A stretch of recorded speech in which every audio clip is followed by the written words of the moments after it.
Good morning mga lods, welcome to Barangay Palanas, no? So lods, mayroon tayong mayroon tayo ritong sadya itong kanilang barangay.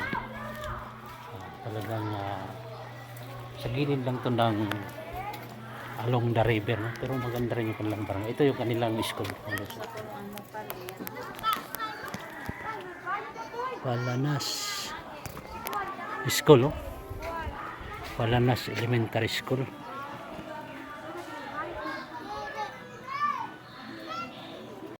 So yun nga lods, pupunta po kami dun sa aming sadya. So itong kanilang barangay, so itong barangay Palanas, no?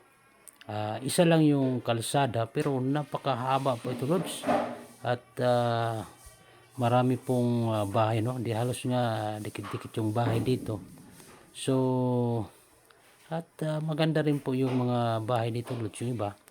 At yung kanilang source ng income o livelihood sa pagkukupra ng nyug at sa dagat at yung paggawa po ng pawid. So dito po ang kadamihan yung kinabubuhay nila ito. Pag pawid po yung hanap ninyo, so dito po sa Barangay Palanas, Gandara, Samar, marami pong pawid na naka stock dito po sa kanilang barangay. So ito lods, makita po natin malaki rin po yung kanilang barangay cover court at saka yung kanilang barangay second floor po, at dalawa po dito yung daungan ng bangka.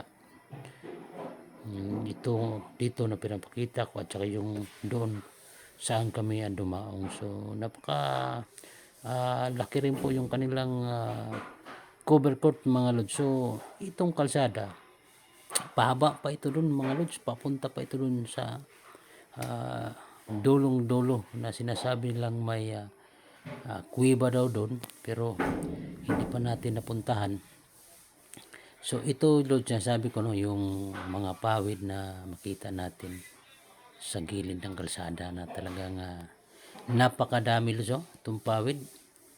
So walang problema po rito pagdating ng pawid mga lods, kasi anytime pwede pong makabili dito sa barangay Palanas. So yun nga lods, dito na kami sa aming sadya bagamat wala rito.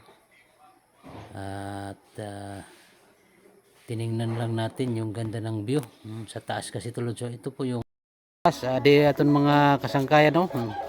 Naggrupo ra nga ni, naggrupo. Mga martes. Ano? Kaway-kaway na la, kaway-kaway. Para makita niya, kita na lang niya. May friend man kita, no? Oh. Okay, syempre. Oo, mga nakakuha ka na. Bye-bye. Sige ka matabaw.